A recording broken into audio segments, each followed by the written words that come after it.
This is Manaus, a city of more than 2 million people and one of Brazil's most important industrial and trade areas.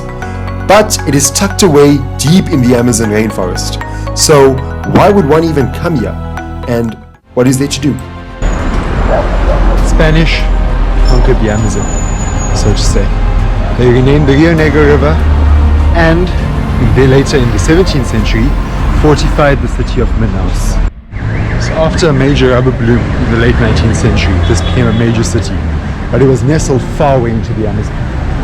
As you can see, there's remnants of the Portuguese architecture, but there was also a lot of competition. The city now held an important place in the rubber trade.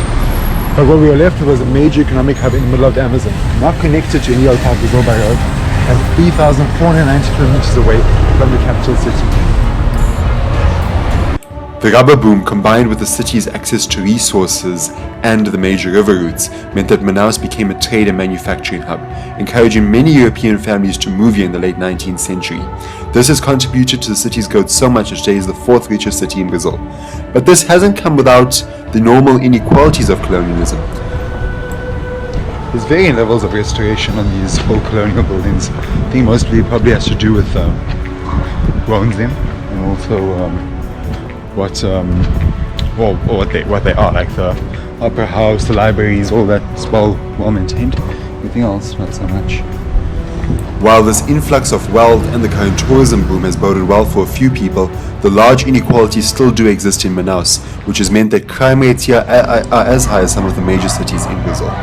And the resource wealth has not trickled down to the average person, as can be seen once you leave the city centre. See so many people wearing the bags on their fronts. You know that you need to be a bit careful. I wonder where all these buses are going to. They seem to be just other parts of Manaus, because Manaus actually isn't connected to road by any other part of Brazil. So everything flies in or comes down the river. Oh, tourist man. But if I'm being honest, as soon as I left the city centre, I haven't seen any other tourists. As you can see, those historical buildings, a lot of them are dilapidated and abandoned actually. This one here seems properly abandoned. Let's take a quick look as we go on the corner here. That's one brave man, just came out and straight away left his car to open and went somewhere else with the ignition on.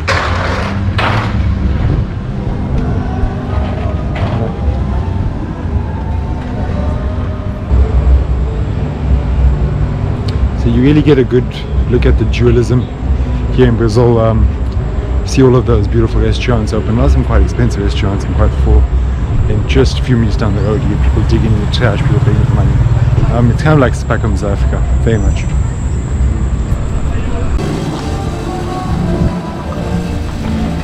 Just a few meters away from the center where everything's happening.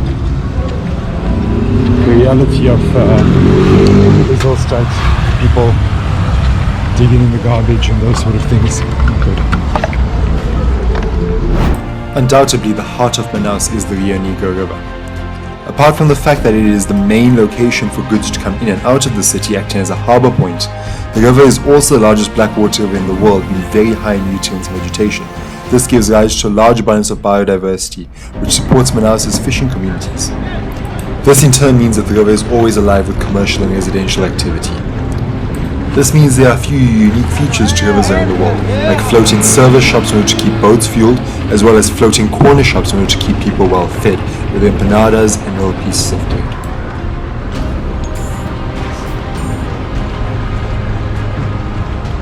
The aquaculture along the river is unlike any other place on earth. Here we have a pond with giant Amazonian river turtles, which are farmed for their eggs, and arapaima fish, which are a delicacy in the region.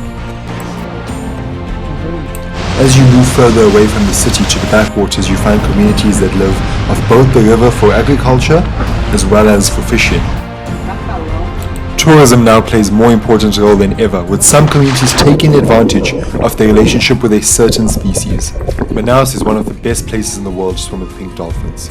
Initially they're shy, and you're definitely going to feel them before you see them, but eventually two came up and surely revealed themselves to us.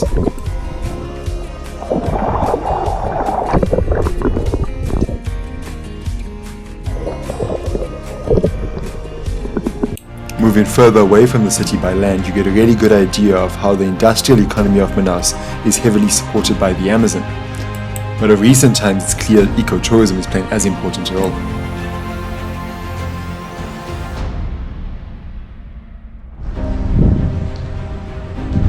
So here we are in Presidente de Sara. It's a small town, not really a small town, quite a big city. Just outside Manaus, one of the few places that's connected to Manaus by road. And I'm here on a tour, obviously, with the Amazon tours that's based with us. So it's mainly just part of restaurants. There's some industry works, they manufacture some stuff and whatnot, but yeah, very rudimentary. Due to the commercial activity in and around Manaus, to get more pristine Amazon rainforest, you have to take a drive at least 900 kilometers out of the city. However, the Amazon still remains quite tough for wildlife spotting due to the density of the forest. If you want to find the best place to see animals in Brazil, check out this video on top over here. However, the natural dark color of the Rio Negro backwaters, combined with the natural cleaning systems in the Amazon rainforest, make for some of the clearest river water you can find.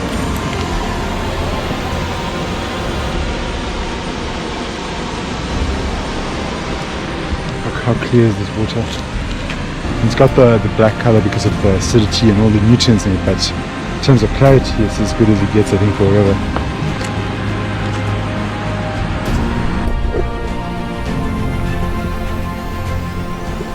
And with that concludes this episode on the second part of Brazil. Journey to a city deep inside the Amazon rainforest, where wildlife and entrepreneurship meet. If you want to check out some of my other adventures, take a look at these videos coming up now.